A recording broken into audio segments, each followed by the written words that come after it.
Buenos días.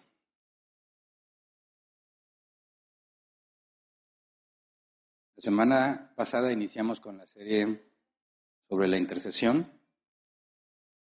Vimos qué significa interceder. Según la Real Academia Española, hablar en favor de alguien para conseguirle un bien o librarlo de un mal. Vimos que cuando yo intercedo en oración por una persona, obviamente que no soy yo, en lugar de pedirle a Dios cosas para mí, o en lugar de pedirle lo que yo considero que sería mejor para mí, lo hago en favor de otra persona. Es decir, la intercesión es orar en favor de otros. Y vimos ejemplos del apóstol Pablo, como le pedía a Dios por el bien de las congregaciones, también pedía a las congregaciones que oraran por él. Y Pablo pidió que todos intercediéramos por todos, especialmente por los gobernantes. Vimos también que la intercesión no es un llamado especial para unos cuantos y que el ministerio de profeta del Antiguo Testamento no es vigente. El ministerio sacerdotal del Antiguo Testamento tampoco es vigente. Nadie puede tratar de tomar ese ministerio, esa responsabilidad y tratar de interceder como los profetas lo hacían. Vimos y demostramos que ya no tiene ningún sentido desde que Cristo vino a este mundo, pagó el precio, vivió una vida justa y resucitó. No es necesario ningún ministerio de profeta ni de sacerdote, según el Antiguo Testamento. La Biblia enseña que ahora todos somos sacerdotes, ¿verdad? En un sentido distinto, en un pacto nuevo, y que cuando hablamos de profecía no hablamos de un ministerio, sino simplemente hablar de parte de Dios. Vimos también que todo lo que estudiamos acerca de la oración aplica para la intercesión, porque sigue siendo oración, y analizamos la primera vez que Moisés intercedió por los israelitas.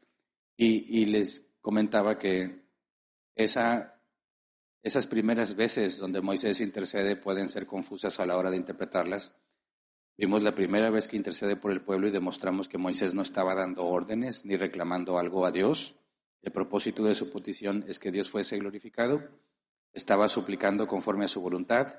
Vimos que Dios no cambia, Él es inmutable, y que Dios, por medio de Moisés, mostró que uno de sus siervos puede interceder por el pueblo, haciendo a Moisés figura de Cristo, mostrando cómo es que un siervo de Dios podía lograr que Dios obrara en favor de las personas, del pueblo de Dios.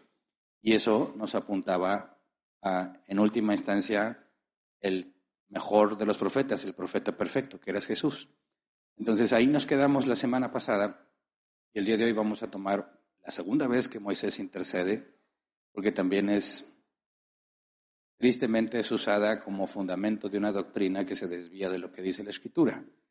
Es doctrina que a mí me enseñaron, yo viví todo ese proceso de lo que te enseñaban, cómo eso se empezó a reflejar en las canciones cristianas, lo que circulaba en la radio cristiana, cómo fue madurando toda esa parte de esa supuesta revelación y lo que Dios hacía, y cómo tristemente distorsiona lo que la Biblia enseña. Y me parece que muchos hoy en día siguen apegados a esa doctrina. Y es difícil hacerles entender porque hay versículos que aparentemente demuestran lo que ellos están diciendo. Entonces hoy nos vamos a enfocar a estudiar la segunda vez que Moisés intercedió por el pueblo y analizar, que es el tema de esta sesión, si es posible chantajear a Dios. De hecho, el tema es, no es posible chantajear a Dios. Pero hay cristianos que afirman que sí podemos chantajear a Dios. Y supuestamente mencionan versículos que demuestran que podemos chantajear a Dios y cantan que podemos chantajear a Dios. Entonces, el propósito es entender que cuando nosotros pedimos por alguien más, al ver la manera en que Moisés intercede, tenemos que entender cuál es el papel que nos corresponde. Y no podemos condicionar a Dios o ofrecerle tratos a Dios para que nos dé lo que pedimos, no es para nosotros, sino para otros, como si pudiésemos lograr de alguna manera presionar, comprometer a Dios para que haga las cosas cuando pedimos por alguien más. Entonces, eso no tiene sentido bíblicamente y lo vamos a examinar a detalle. Entonces, antes de empezar a estudiar, vamos a orar así como estamos. Dios, te damos gracias porque tú nos tienes mucha paciencia. Lo que vamos a estudiar hoy nos muestras, nos vas a mostrar si así lo quieres. Efectivamente, Señor, tu palabra dice que eres lento para la ira y grande en misericordia. pero tu palabra afirma también que tu ira no va a ser retenida por siempre, llegará el día de la ira. Y cuando analizamos estos pasajes, Señor, donde vemos tu ira aplicando justicia, donde vemos tu paciencia, ayúdanos a entender la parte que Moisés desempeñó, cómo Moisés refleja a Cristo y cómo nos da un patrón a seguir, una guía para saber cómo orar por otros. Todo esto te lo pedimos en el nombre de Jesús. Amén. Entonces vamos al tema en cuestión. La segunda vez que Moisés intercede está en Éxodo 32, versículo 30 al 32. Lo vamos a leer así parejo. Vamos a tratar de sacar conclusiones, les adelanto, equivocadas. Vamos a hacer el mismo ejercicio que muchos hacen cuando leen este pasaje, cómo llegan a conclusiones aparentemente bíblicas y luego demostramos cómo sus conclusiones están equivocadas, cuando realmente te pones a estudiar lo que dice el texto. Dice Éxodo 32, 30 al 32. Dice, el día siguiente Moisés le dijo a los israelitas, ustedes han cometido un gran pecado, pero voy a subir ahora para reunirme con el Señor y tal vez logre yo que Dios les perdone su pecado. Volvió entonces Moisés para hablar con el Señor y le dijo, ¿qué pecado tan grande ha cometido este pueblo al hacerse dioses de oro? Sin embargo, yo te ruego que les perdone su pecado, pero si no vas a perdonarlos, bórrame del libro que has escrito. Y este pasaje parece demostrar que podemos poner este tipo de condiciones a Dios, ¿verdad? Cuando dice Moisés, tal vez logre yo que Dios les perdone su pecado. ¿Podríamos lograr eso? Imagínate que oras por tus hijos, por tus padres, por quien sea, y tú quieres que ellos conozcan a Dios y sabes que no andan en los caminos de Dios, sabes que están haciendo las cosas mal. Tú podrías, y es pregunta, decirle a Dios, Señor, yo te pido, es decir, interceder por ellos, te pido que les perdone su pecado. ¿Tú crees que Dios lo va a perdonar porque tú se lo pides? ¿O a pesar de que se lo pidas, no los va a perdonar? ¿O quizás sí los perdonaría, aunque no lo hayas pedido? ¿Cómo está eso? ¿Cómo es que Moisés le dice a los israelitas, tal vez logre yo que Dios les perdone su pecado? Y le dice a Dios específicamente, yo te ruego que les perdone su pecado, ¿verdad? Está pidiendo específicamente que la maldad que ellos hicieron no sea tomada en cuenta. Y dice, pero si no vas a perdonarlos, bórrame del libro que has escrito. Primera pregunta, ¿cuál libro es ese? ¿Verdad? Y segunda, ¿podemos chantajear a Dios? Podemos decirle, yo te pido esto, pero si no, entonces haz esto. O yo voy a hacer esto. Cuando hablamos de chantaje, la Real Academia Española, cuando tú buscas la definición de chantaje, te dice extorsión. O sea que chantaje y extorsión son sinónimos, es lo mismo. Dice, presión que se ejerce sobre alguien mediante amenazas para obligarlo a actuar de determinada manera y obtener así dinero u otro beneficio. Presión, repito, que se ejerce sobre alguien mediante amenazas para obligarlo a actuar de determinada manera y obtener así un beneficio. Y yo me acuerdo que las mamás mexicanas de más antes, siempre había condiciones, ¿verdad? Te decían que hicieras algo y no querías, decía, o vas, y se quitaban la chancla. O vas, o te doy con la chancla. Pregunto, ¿eso es chantaje? ¿Qué opinas? Si un oficial de tránsito ve que andas a exceso de velocidad, dice, hey, o bajas la velocidad o te multo. ¿Es eso chantaje? ¿Qué opinas? Levante la mano el que dice, sí, las mamás chantajeaban con la chancla. Y un oficial de tránsito chantajea cuando te dice que obedezcas la ley o si no te multa. Levante su mano los que dicen, sí, eso es chantaje. Nadie. ¿Por qué no es chantaje si están ejerciendo presión sobre alguien mediante amenazas para obligarlo a actuar de determinada manera? Sí, hay una amenaza ahí, ¿verdad? La chancla o la multa. Y eso es para que actúe de determinada manera. ¿Pero por qué no califica como chantaje? Calificaría como chantaje si quien te amenaza va a obtener un beneficio de ti. El oficial de tránsito no obtiene un beneficio de ti al multarte. Y las mamás, aunque algunas sí, pero si te están pidiendo que hagas algo, tienes que obedecer. Entonces, no es un chantaje hacerte un recordatorio del castigo que merece tu falta. ¿Me explico? Porque si no, cuando Dios dice, si haces el bien, te va a ir bien, si haces el mal, te va a ir mal, dice, Dios me quiere chantajear. No, eso no califica como chantaje. El chantaje es cuando yo te presiono para que hagas algo que me beneficie a mí. Es un acto de manipulación egoísta. Estoy dispuesto a manipular a esa persona sabiendo lo que es importante y valioso para esa persona, de manera que haga algo que me traiga un beneficio a mí. No estás haciendo justicia, no estás tratando de guiarlo por el bien, que en última instancia el beneficio es para esa persona, sino que lo manipulas para que te dé algo que tú quieres. ¿Se entiende? Entonces, aclaro, es imposible chantajear a Dios. Y lo triste es que hay cristianos que afirman que sí podemos chantajear a Dios, que hay formas bíblicas de presionar a Dios para obtener lo que queremos. Y me las enseñaron, a mí no me contaron. Yo viví esa enseñanza y me la creí. Tenía sentido para mí, porque cuando vas a este tipo de pasajes, parece que lo confirman. Entonces, una de las cosas que me enseñaron, que seguramente a ti también te lo enseñaron, es, si tienes fe, Dios lo hará.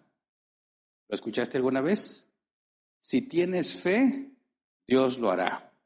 Ahora, la parte de la Escritura, que la Biblia afirma, ¿verdad?, que al que cree, todo le es posible. El problema está en la interpretación. Si tienes fe, Dios lo hará. Mateo 21:22 dice, si ustedes creen, recibirán todo lo que piden en oración. Entonces, si yo estoy pidiéndole a Dios algo y lo creo, dicen ellos, lo voy a recibir. De hecho, si yo pido con fe algo, Dios se va a ver comprometido por su propia palabra, porque Él dijo que si yo creo lo recibiría. Entonces, a mí me decían así, Dios está sentado en su trono, tú te pones a orar y hay mucha gente orando en todo el mundo al mismo tiempo, distintos horarios, zonas horarias, etc. Y Dios está acostumbrado a escuchar las oraciones de toda la gente, pero cuando alguien pide con fe, me decían, cuando alguien pide con fe, eso llama la atención de Dios. Entonces, imagínate a Dios sentado en su trono, viendo cómo toda la gente pide y ora y canta, y de repente dice, a ver, cállense todos, estoy oyendo algo muy importante por aquí.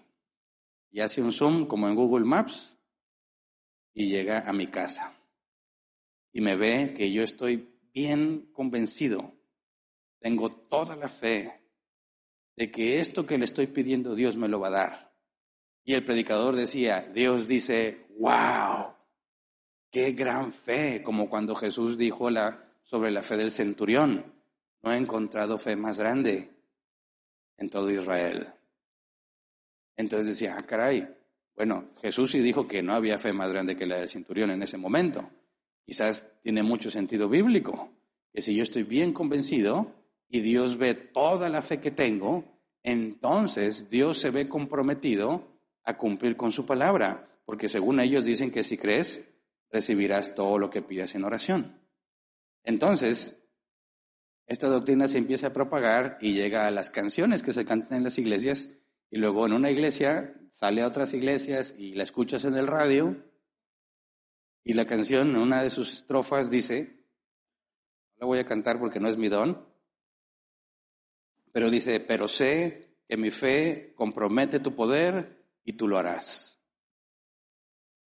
Y ahora le empezó a agarrar una fama, congresos de jóvenes, congresos de varones, congresos de mujeres, todos cante y cante, pero yo sé que mi fe compromete tu poder. Le están hablando a Dios.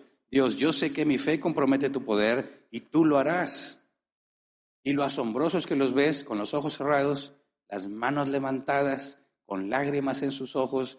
Ellos afirman que están teniendo una experiencia con Dios, mientras le dicen, yo sé, Dios, que yo te puedo comprometer. Dime si tiene sentido que ellos tengan una especie de experiencia religiosa, que dicen ellos, está el Espíritu Santo aquí, lo siento, mientras le digo a Dios, yo sé que tengo poder para comprometerte. Qué absurdo, es basura, es una tontería. ¿Cómo sería posible?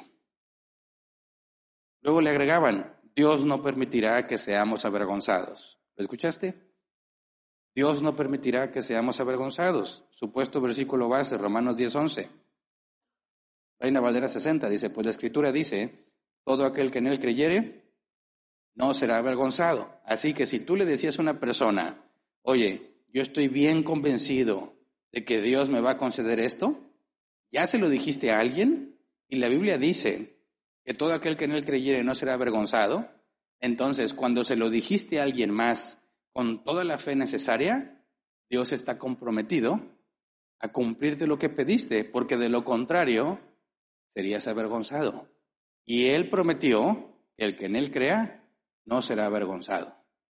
¿Se entiende la lógica?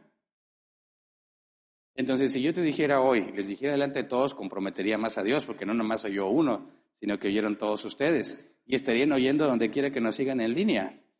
Y si alguien lo ve la próxima semana, otra vez se vuelve a comprometer a Dios.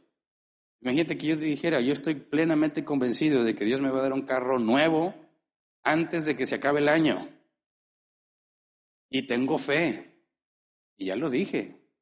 Y Dios dice, ok, anotado, Hernán, porque como otros ya te oyeron, si no te doy el carro en las condiciones que tú pides, tú vas a ser avergonzado, porque dijiste que creías en mí y no se cumplió. Así que la única forma de que no seas avergonzado es que yo te conceda lo que pediste y yo honraré mi palabra. ¿Se entiende? Entonces, empiezas a sacar estos hacks, estos tips que te da la Escritura y que enseñan que tú puedes comprometer a Dios y que Dios va a respaldar su palabra. También me enseñaron, no sé si es así, la escuchaste tú, que Dios sufre cuando no está contigo. ¿Lo escuchaste? Dios sufre cuando no estás con Él. Decían, todas las mañanas Dios está ahí esperando que lo visites. Dice, ya se va a levantar Hernán, va a ir a trabajar y va a hablar conmigo. Así que Dios ya se bañó, ya se arregló y está ahí al pie de tu cama esperando que despiertes. Y cuando despiertas está esperando que te refieras a Él, que sea lo primero que haces en el día, que digas, gracias Dios porque desperté, gracias porque este día tus misericordias son nuevas, dice la palabra. Gracias porque yo sé que tú estás conmigo.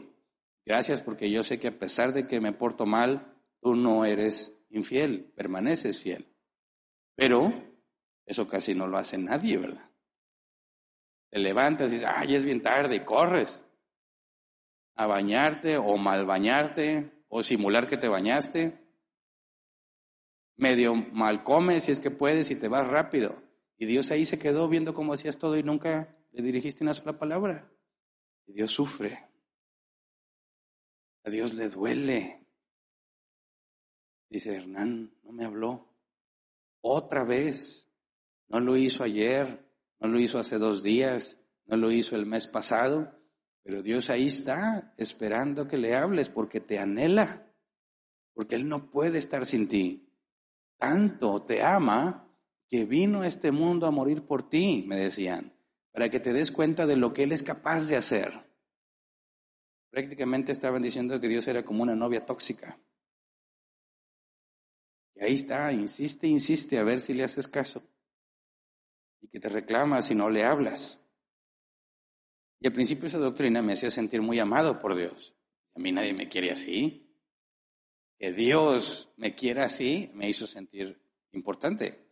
Me hizo sentir amado, comprometido a orar todas las mañanas porque me imaginaba a Dios ahí esperando todo tristecillo. El problema es que eso fue distorsionándose hasta llegar a razonar de la siguiente manera. Si Dios me ama, no podrá soportar estar sin mí. Así que, si Dios no quiere estar sin mí, va a estar dispuesto a hacer lo que sea necesario para evitar que yo me aparte de Él. Y algunos trataban de aplicarle la ley del hielo a Dios. ¿Qué pasó, Dios? ¿No me diste lo que quería? Ya no voy a orar en una semana. Y ellos en su imaginación se imaginaban a Dios diciendo como que, perdóname, Hernán, perdóname. ¿Cómo le hago para que no me dejes de hablar? ¿Cómo hago para que no cortes nuestra relación? Porque yo te necesito.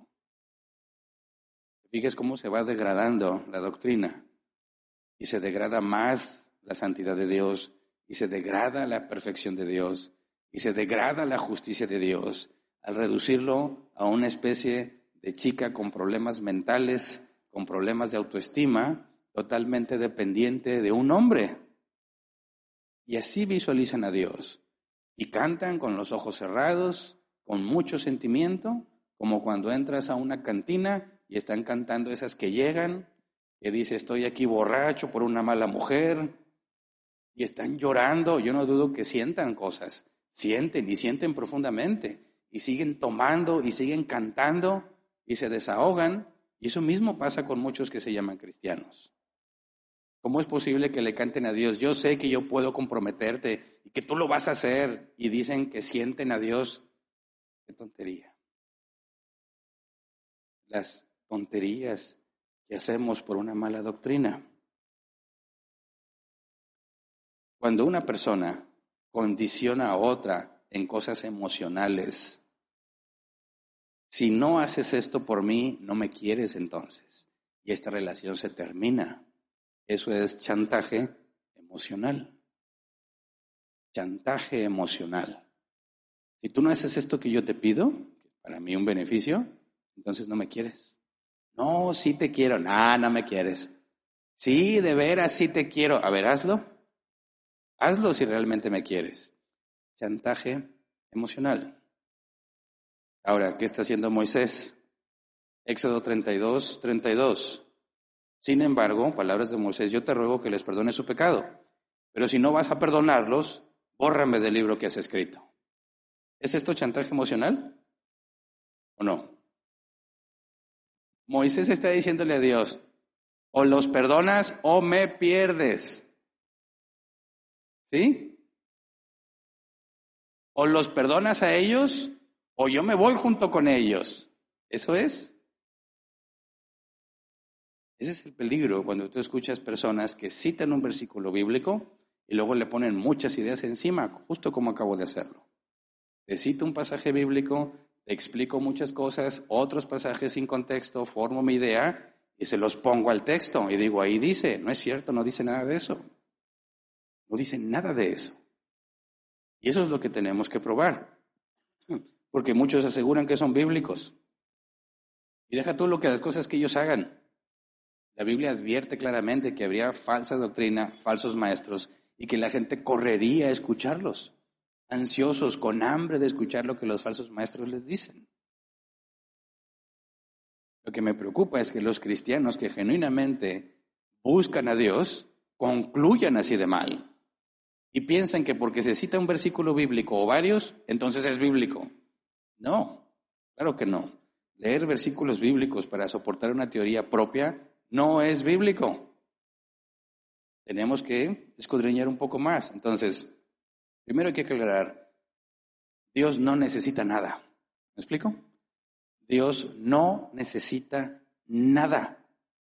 Vimos el tema del atributo de la seidad, ¿se acuerdan? La semana pasada. Dios tiene vida en sí mismo. No depende de alguien ni de nada. Nosotros sí dependemos de muchas cosas para vivir. Necesitamos de las condiciones necesarias, temperatura, el ambiente. O sea, no puedes vivir abajo del agua, ¿verdad? Requieres oxígeno, requieres obtener energía por medio de alimentos. Hay muchas cosas que necesitas para poder preservar la vida. Dios no necesita nada. Él tiene vida en sí mismo. Hechos 17, 22 al 25. Palabras del apóstol Pablo. Dice, Pablo se puso en medio de la Areópago y tomó la palabra. Ciudadanos atenienses, observo que ustedes son sumamente religiosos en todo lo que hacen. Al pasar y fijarme en sus lugares sagrados, encontré incluso un altar con esta inscripción, a un Dios desconocido. Pues bien, eso que ustedes adoran como algo desconocido es lo que yo les anuncio. El Dios que hizo el mundo y todo lo que hay en él es el Señor del cielo y de la tierra. No vive en templos construidos por hombres, ni se deja servir por manos humanas como si necesitara de algo. Por el contrario, Él es quien da a todos la vida, el aliento y todas las cosas. Énfasis. Dios ni se deja servir por manos humanas como si necesitara de algo. Dios no necesita nada. Entonces, si Dios es antes de la creación, Dios no necesita nada de lo que ha sido creado para poder tener vida, ¿verdad? Él tiene vida en sí mismo. Nosotros y todo lo que tenga vida proviene de Él. Si Dios es el creador, entonces no le afecta el tiempo, porque no había tiempo. Él es eterno. Nuestra vida dura un breve tiempo. A Él no le afecta el tiempo. Si Dios es el creador y no le afecta el tiempo, entonces es inmutable. Para que haya cambio, se requiere un antes y un después. Si Dios es el creador de todas las cosas, Dios es inmutable, no cambia. Por el contrario, nosotros nunca dejamos de cambiar.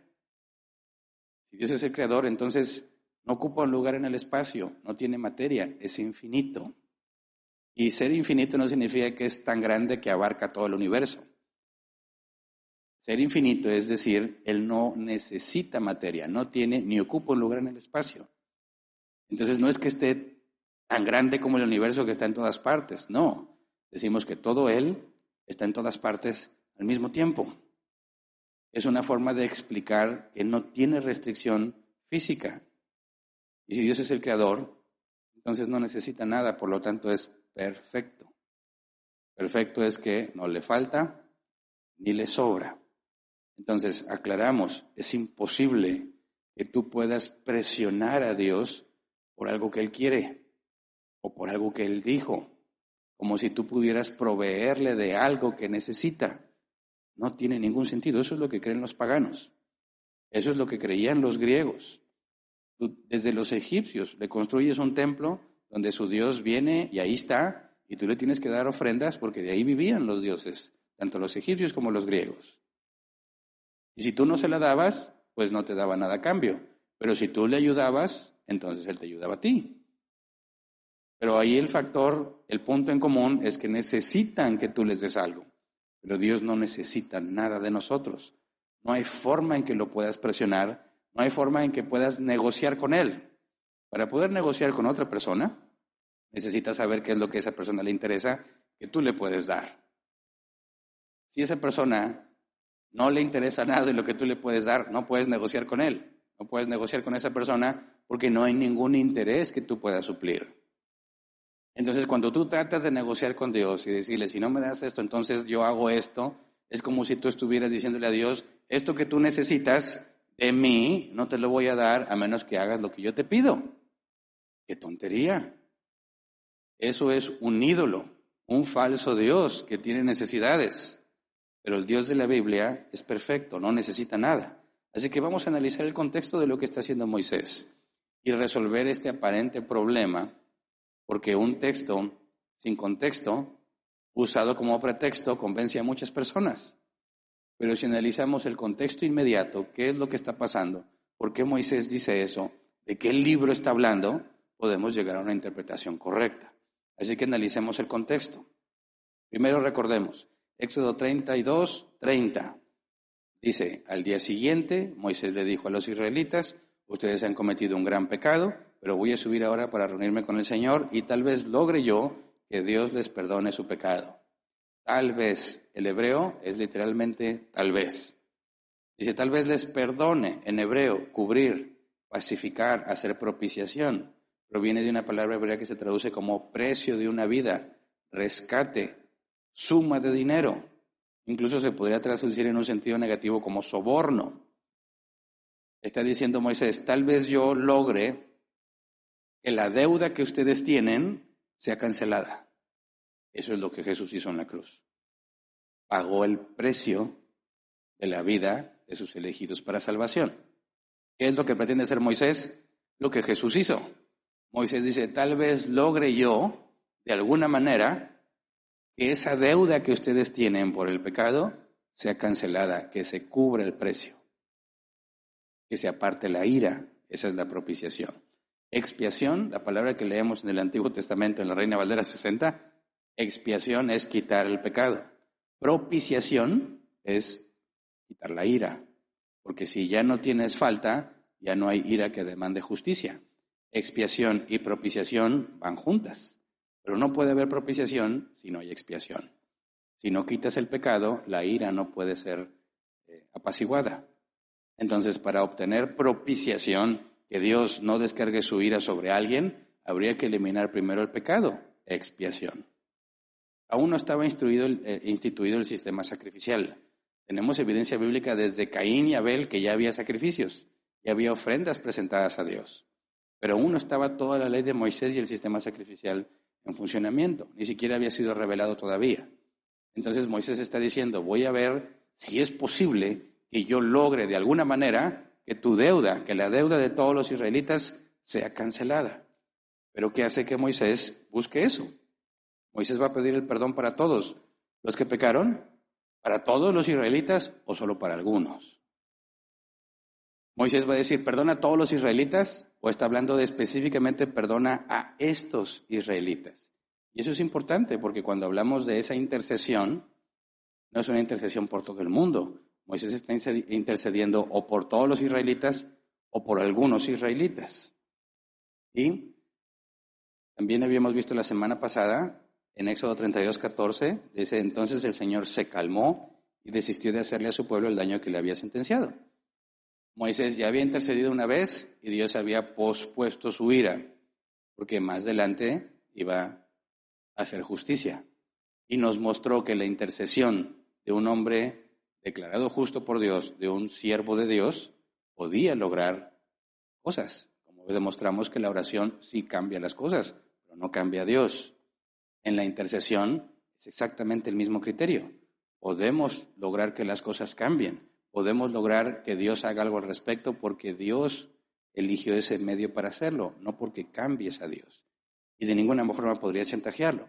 Así que vamos al contexto inmediato. En ese mismo capítulo que vimos la semana pasada está la primera vez que Moisés intercedió y la segunda vez que Moisés intercedió. Entonces vamos a retroceder. Éxodo 32, 14 al 19. Justo donde nos quedamos la semana pasada. Entonces el Señor se calmó y desistió de hacerle a su pueblo el daño que le había sentenciado. Versículo 15. Moisés volvió entonces del monte. Cuando bajó, traía en sus manos las 2 tablas de la ley, las cuales estaban escritas por sus 2 lados. Tanto las tablas como la escritura grabada en ellas eran obra de Dios.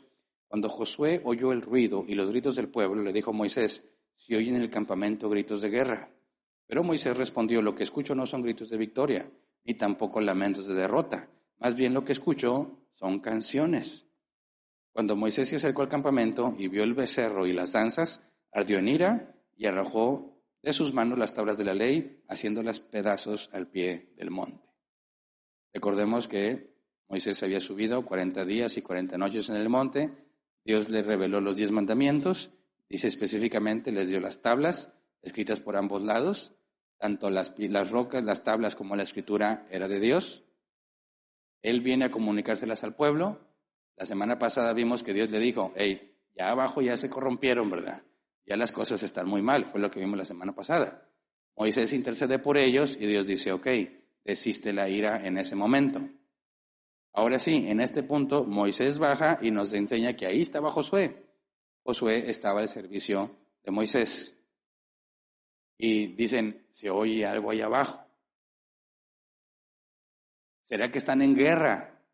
Y dice Moisés, no, lo que oigo son canciones. Y si hubiese sido acá en Monterrey y el Cerro de la Silla, el monte donde Dios se reveló a Moisés, le hubiera dicho, no, lo que se oye son corridos. Ahora, dice que Moisés ardió en ira. ¿Qué cosa? Dios en su ira iba a hacer justicia para con los israelitas. Y Moisés dijo, no, Dios, no derrames tu ira, ¿verdad? Y luego Moisés escucha las canciones y ¿qué le pasó a él? Ardió en ira. Esto no es un asunto de hipocresía. Dios sabe perfectamente lo que está pasando y su ira es justa. Moisés no sabe lo que está pasando, intercede por ellos. Pero cuando se da cuenta de lo que está pasando, arde en ira también. Y eso es lo correcto. Las cosas que Dios aborrece, también nosotros deberíamos aborrecerlas. Y las cosas que Dios ama, también nosotros deberíamos amarlas. Lo triste es que hay cosas que Dios aborrece, pero nosotros amamos. Y en lugar de demandar que se haga lo justo, lo ocultamos, lo ignoramos, hacemos como que no lo vemos. Y en lugar de arder en ira como Dios lo hace, consentimos el pecado. Esto nos ilustra que cuando Moisés entiende lo que está pasando, aclara que Dios había sido perfectamente justo en su ira. Y Moisés arde en ira. Recordemos que el problema de la ira no es la ira en sí misma. Nosotros debemos airarnos de la misma manera en que Dios se llena de ira. Porque cuando Dios tiene ira, es justo y es bueno. Nosotros también deberíamos estar así. Lamentablemente, no somos perfectos y cuando tenemos ira hacemos cosas que no corresponden. Por eso dice la Escritura, Efesios 4:26, Reina Valera 60, dice, airaos, pero no pequéis, no se ponga el sol sobre vuestro enojo. Así que el problema no es la ira, el problema es lo que haces cuando estás airado. Moisés arde en ira, arrojó de sus manos las tablas de la ley haciéndolas pedazos al pie del monte. ¿Es un berrinche?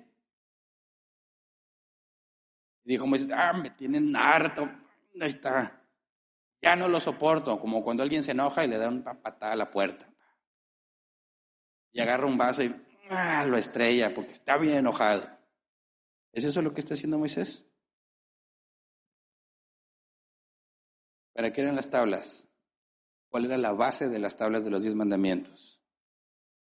Habían establecido un compromiso. Dios moraría con ellos y ellos harían lo correcto. Y los 10 mandamientos es la base para poder vivir en paz con Dios. El pueblo ya no le importa a Dios. ¿De qué sirven las tablas en ese contexto? Si para quien van dirigidas ha decidido olvidarse de Dios. De nada sirve esa revelación ya. ¿Me explico? Quebrantaron el pacto. Moisés muestra lo que el pueblo perdió destruyendo las tablas. Éxodo 32:20. Tomó entonces el becerro que habían hecho, lo arrojó al fuego, y luego de machacarlo hasta hacerlo polvo, lo esparció en el agua y se lo dio a beber a los israelitas. Digo, no fue un proceso sencillo, ¿verdad? No nos dice las dimensiones del becerro de oro. Lo que nos dice es que es de fundición. Era mucho oro, ¿verdad? Y le dio forma. Y vamos a leer un poco más adelante cómo fue que le dio forma. Y Moisés dice, lo arrojó al fuego, luego lo machacó hasta hacerlo polvo, lo esparció en el agua y se lo dio a beber a los israelitas. Miles y miles de israelitas. ¿Cómo sería el proceso de dárselos a beber a todos? ¿Hicieron una enorme fila o qué? No, acuérdate que nos está platicando en términos generales lo que sucedió. No es un detalle cronológico de cada cosa que pasó. Porque los explica en Deuteronomio 9:21. El propio Moisés explica lo que generalizó en Éxodo 32:20, lo explica con más detalle en Deuteronomio 9:21. Dice, luego agarré el becerro que ustedes se fabricaron, ese ídolo que los hizo pecar, y lo quemé en el fuego, lo desmenucé y lo reduje al polvo fino, y arrojé el polvo al arroyo que baja de la montaña. Entonces, ¿por qué dijo que se los dio a beber? Porque esa era la única fuente de agua. Y todos tomaban agua del arroyo. Entonces, al echar todo el polvo de oro en el arroyo, la gente, cada que tomaba agua, prácticamente se estaba bebiendo al ídolo. ¿Te fijas cómo hay que considerar más textos para entender qué está pasando y poder interpretar correctamente? Entonces, dice Éxodo 32, 21 al 24, a Aarón le dijo, ¿qué te hizo este pueblo? ¿Por qué lo has hecho cometer semejante pecado? Hermano mío, no te enojes, contestó Aarón. Tú bien sabes cuán inclinado al mal es este pueblo. Ellos me dijeron, tienes que hacernos dioses que marchen al frente de nosotros, porque ese Moisés que nos sacó de Egipto no sabemos qué pudo haberle pasado. Yo les contesté que todo el que tuviera joyas de oro se desprendería de ellas. Ellos me dieron el oro, yo lo eché al fuego y lo que salió fue este becerro. Fíjate la explicación de Aarón. ¿Qué opinas de su respuesta? A ver, Aarón, tú estabas a cargo. ¿Cómo permitiste que hicieran lo que están haciendo? Que aún no nos describe qué es, y ahorita nos los va a describir. Y en el hebreo nos va a revelar mucha de la información de lo que estaban haciendo. Pero Moisés, que todavía no nos explica qué estaban haciendo, le dice a Aarón, tú eres el responsable. ¿Cómo permitiste que esto pasara? Y Aarón dice, pues tú sabes que ellos son bien malos. Y me dijeron, tienes que hacernos unos dioses. Y yo les dije, pues tráiganme oro. Me lo trajeron, lo eché al fuego y salió el becerro. ¿Tú crees que Aarón está confesando su pecado? o está justificando su pecado. Está justificando su pecado, no está confesando su pecado. Ya estudiamos qué es la confesión de pecado. Nada que ver con lo que Aarón está haciendo aquí. ¿Qué fue lo que hizo Aarón? Leámoslo, Éxodo 32, 1 al 6. Dice, al ver los israelitas que Moisés tardaba en bajar del monte, fueron a reunirse con Aarón y le dijeron, tienes que hacer unos dioses que marchen al frente de nosotros, porque ese Moisés que nos sacó de Egipto, no sabemos qué pudo haberle pasado. Aarón respondió, quítenle los aretes de oro a sus mujeres, a sus hijos e hijas, y tráigamelos. Ponte en el lugar de una de las esposas o de los hijos. Todos eran esclavos, ¿verdad? ¿De dónde sacaron sus aretes de oro si eran esclavos? ¿Se acuerdan? Dios les dijo que cuando salieran de Egipto, los propios egipcios les iban a dar sus riquezas, con tal de que se fueran, ¿verdad? Y sí, les dieron muchas cosas de oro.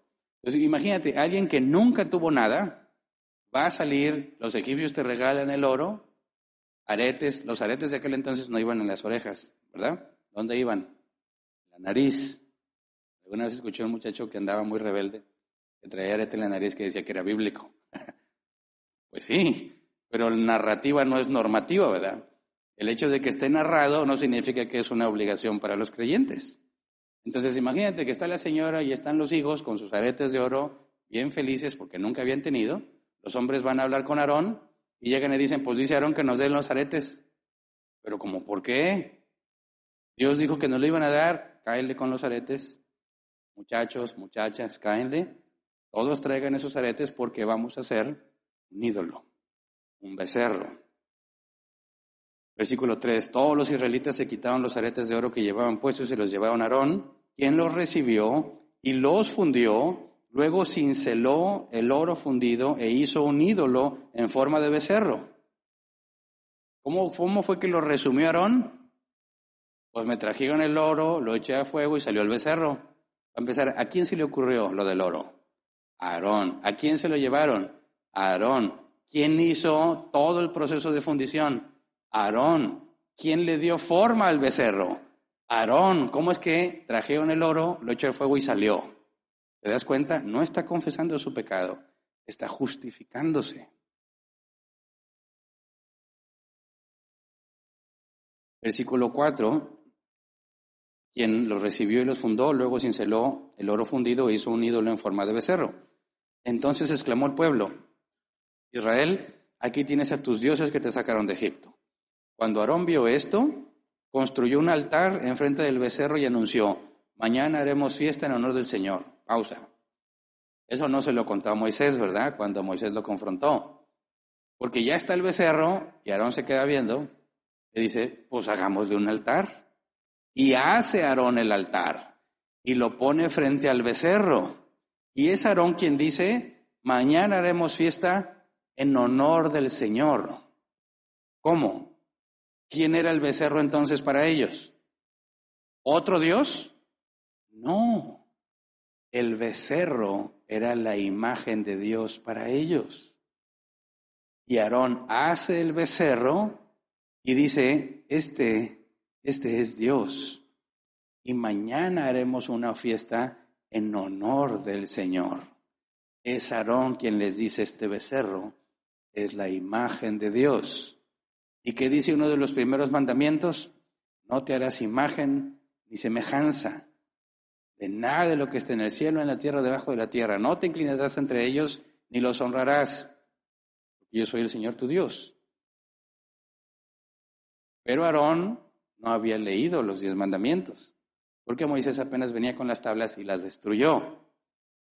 Entonces fíjate Dios diciéndole a Moisés, eso está prohibido, sabiendo perfectamente que es eso lo que está haciendo Aarón ahí abajo mientras Dios habla con Moisés.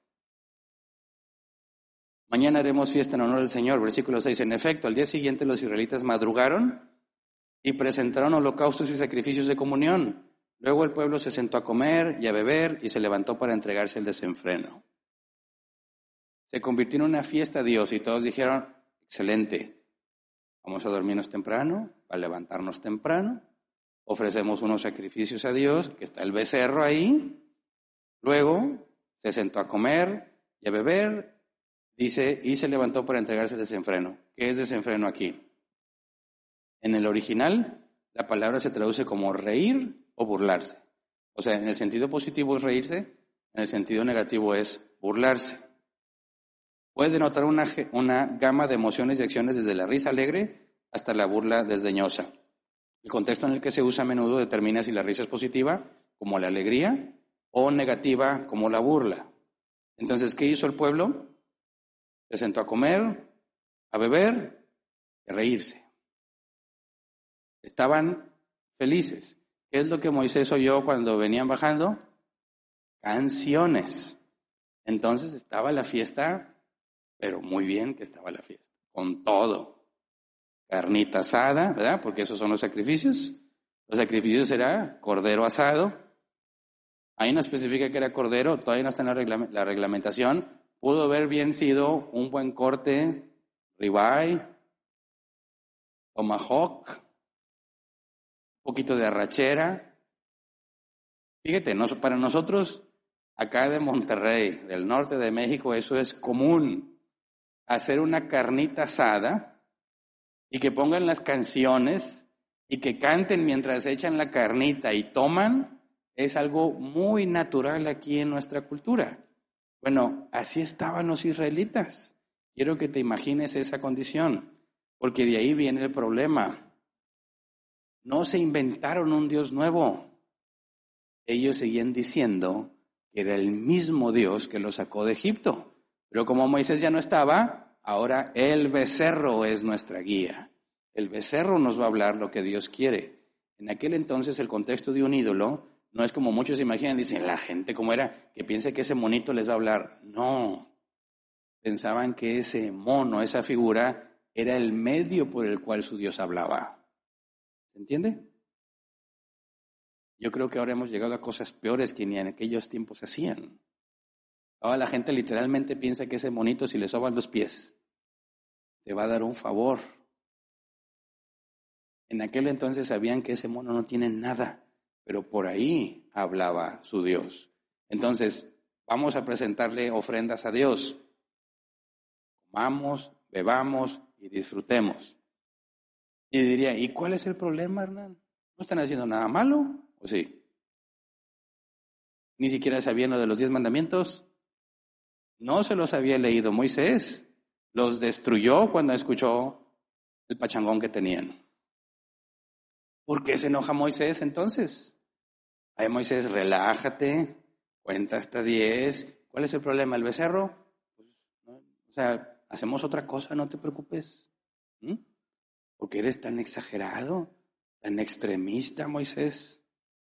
¿Por qué? Ok.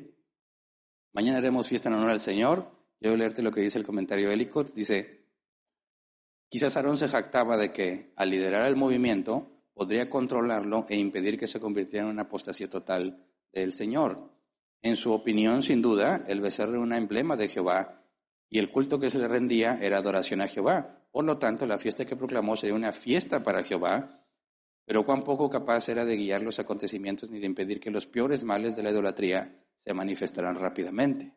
Fíjate bien, de entrada es algo para Dios y todos están bien. Todos están en la fiesta alegres, es todo el problema, pero lo que sigue es lo que colmó la paciencia y hizo que Moisés ardiera en ira. Éxodo 32:25. Al ver Moisés que el pueblo estaba desenfrenado y que Aarón les había permitido desmandarse y convertirse en el hazmerreír de sus enemigos, pausa, aquí otra vez nos dice desenfrenado, pero no es la misma palabra hebrea. Desenfrenado, o dice, les había permitido desmandarse. Tanto desenfrenado como desmandarse es la misma palabra hebrea. Se traduce así: dejar ir, dejar solo o vengar. Desnudo, desnudarse. Por implicación, quedar expuesto. Comentario Hélicos dice, bailarines egipcios están representados en los monumentos sin apenas vestimenta. En el baile lascivo y de orgías idólatras, las prendas eran frecuentemente dejadas de lado y la persona estaba expuesta indecentemente. Eso es lo que ya estaba pasando con los israelitas. Estaban desenfrenados en orgías, desnudos. ¿En honor a quién? A Dios. ¿Cómo? En honor a Dios, en su fiesta, ya estaban borrachísimos. Estaban teniendo relaciones sexuales unos con otros, bailando y saltando desnudos. Dice, es posible que los amalecitas tuvieran muchas fortalezas entre las colinas de donde presenciaron todo lo que sucedía en el campamento, porque Moisés dice que Aarón les había permitido desmandarse y convertirse en el hazmerreír de sus enemigos. Los amalecitas, con quien habían peleado recientemente, habían visto cómo se estaban comportando los israelitas. ¿Cómo empezó todo eso? Notemos en este punto. Todo empezó con una fiesta en honor de Dios y el becerro representaba a Dios. Están comiendo, bebiendo y contentos. El pueblo ya sabe que Moisés llegó, ¿verdad? Rompió las tablas, ya regañó a Aarón públicamente, delante de todos. Destruyó el becerro, lo hizo polvo y lo echó al arroyo. ¿Cuánto tiempo te tardas en hacer polvo una figura de oro? Es más, dice, lo echó al fuego. ¿Cuánto se tardó en que se calentara lo suficiente como para empezar a despedazarlo? ¿Qué estaba haciendo toda la gente? ¿Estaban viendo a Moisés cómo hacía las cosas con el becerro? Dicen, oye, ¿cómo cuánto vas a estar ahí esperando que ese becerro se caliente? Y Moisés dice, ya, lo agarra y está bien caliente, ¿verdad? Y busca la manera de despedazarlo y hacerlo polvo. ¿Y qué está haciendo toda la gente? ¿Están viendo nada más todo el tiempo? Todos seguían festejando mientras Moisés hacía eso. Todos seguían ebrios, bailando, desnudos, todos, en honor a Dios. Dice Éxodo 32, 26 al 29. Se puso a la entrada del campamento y dijo, o sea, Moisés, todo el que esté de parte del Señor, que se pase de mi lado. Y se le unieron todos los levitas.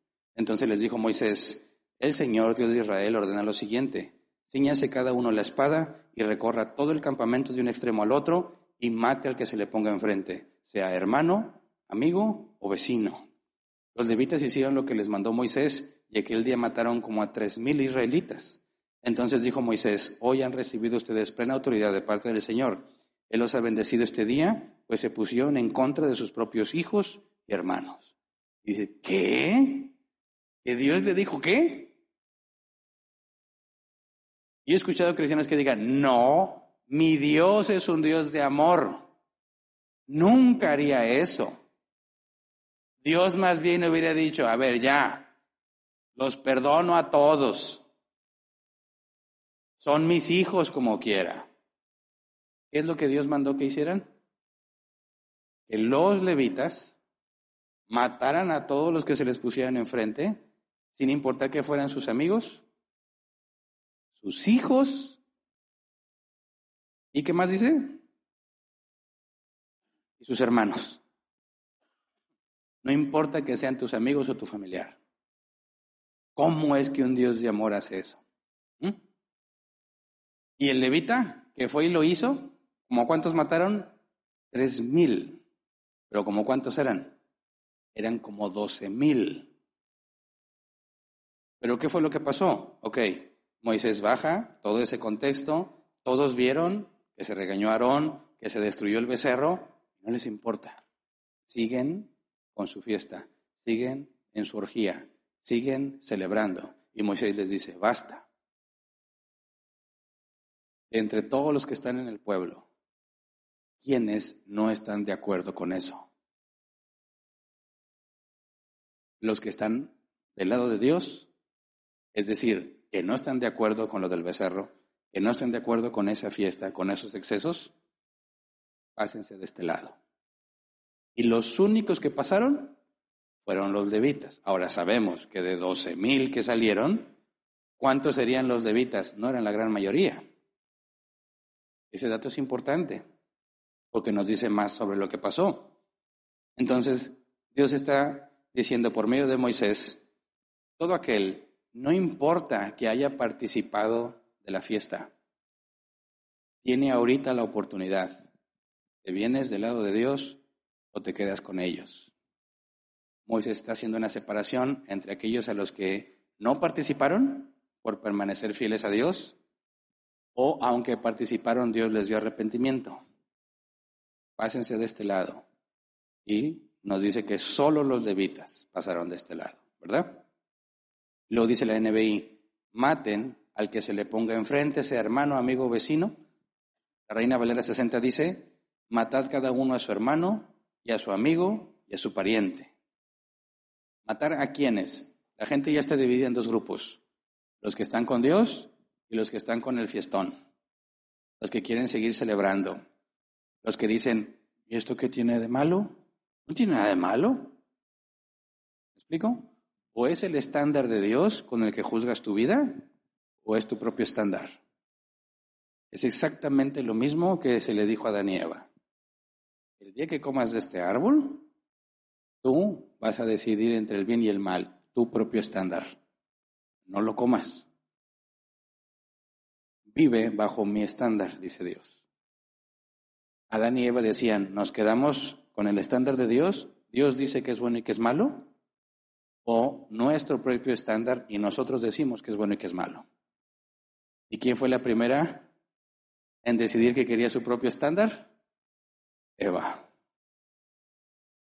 Y luego Adán dice, ok, mi propio estándar. Nosotros decidimos. Es exactamente lo mismo que se le dice a los israelitas. ¿Tu estándar o el estándar de Dios? Esa es la decisión que todo ser humano tiene que hacer. ¿Tú defines o lo que Dios define?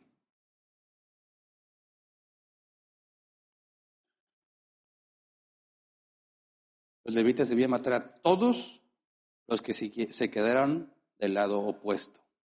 ¿Habría víctimas inocentes de ese lado? No. Porque todos aquellos que consideraran que eso estaba mal, tuvieron la oportunidad de pasarse del lado de Moisés. De manera que todos los que no pasaron hacia el lado de Moisés y se quedaron allá, son los que dicen mi propio estándar. A mí nadie me va a estar diciendo qué puedo y qué no puedo hacer. Yo tengo la libertad para decidir. Mi cuerpo, mi decisión. Mis sentimientos, mi verdad. Yo defino. Nadie más define por mí. ¿Ok? ¿Se les obligó a estar con Dios? No. Y luego, mátenlos a todos. Y siempre se oye la objeción. ¿Pero por qué? ¿Por qué? ¿Por qué no los dejan vivir en paz y ya? La Biblia enseña esto. La paga del pecado es muerte. Recordemos, este es un asunto, no era un asunto de que se juntaban los israelitas y dicen, pues vamos a hacer nuestra comunidad, ¿no? Y ahí buscamos pues ahí ponemos nuestra colonia, hacemos nuestras casitas y vivimos en armonía. No, ¿cuál era el propósito? Que Dios morara con ellos. Se habían comprometido a hacer el estándar de Dios para que hubiera paz entre Dios y ellos. Y aquí dicen, no, olvídate de eso. Yo defino lo que yo quiero hacer. Ok, entonces Dios hace justicia. Siempre todos nos quejamos, ¿por qué hay mal en el mundo? ¿Por qué Dios permite la maldad? ¿Por qué? Hace poco tuve la oportunidad de refrescar ese tema con alguien que no conoce de Dios. ¿Por qué el mal? ¿Por qué Dios no acaba con el mal? ¿Ok? ¿Quieres que acabe con el mal? Sí, si Dios es bueno, debería acabar con el mal. Ok, entonces va a empezar contigo. Que tú no eres bueno. Yo sí soy bueno. No. No niego que puedas hacer cosas buenas, pero si al menos una vez has hecho lo malo, ¿cómo puedes decir que eres bueno? El que es bueno nunca hace lo malo. Bueno, entonces soy poquito bueno. Un Dios justo, un Dios perfecto, para acabar con la maldad, tiene que acabar con todo aquello que hace daño. Y tú y yo estaríamos incluidos. ¿Verdad? Y cuando Dios hace justicia y acaba con los que hacen el mal, la gente se dice que Dios tan malo, se queja. ¿Por qué Dios hace eso? Decídete, ¿quieres que acabe con el mal o no?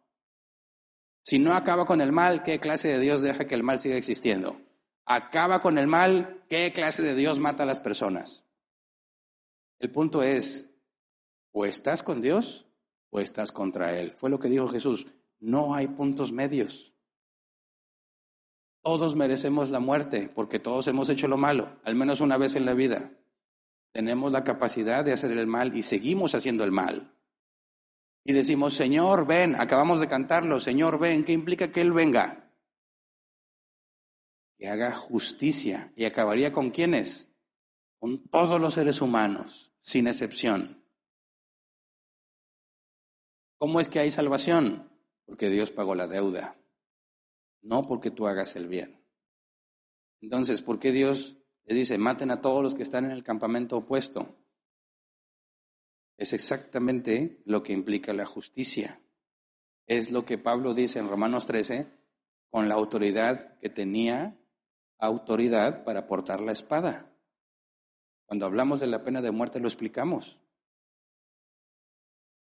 Si Dios es perfecto y es justo y es santo, no puede permitir la maldad. ¿Por qué fueron a matar a todos los que estaban en el campamento, que definieron su propio estándar? Porque eso es la justicia de Dios. Terminar con los que están decididos a hacer el mal. Mataron a 3,000 israelitas, de los 12,000 aproximadamente. Todos, cuando Moisés dijo, pásense al lado de mi lado, los que están con Dios, dice, solo los levitas. Y los levitas no eran 9,000, eran mucho más pocos. ¿Qué fue lo que pasó entonces?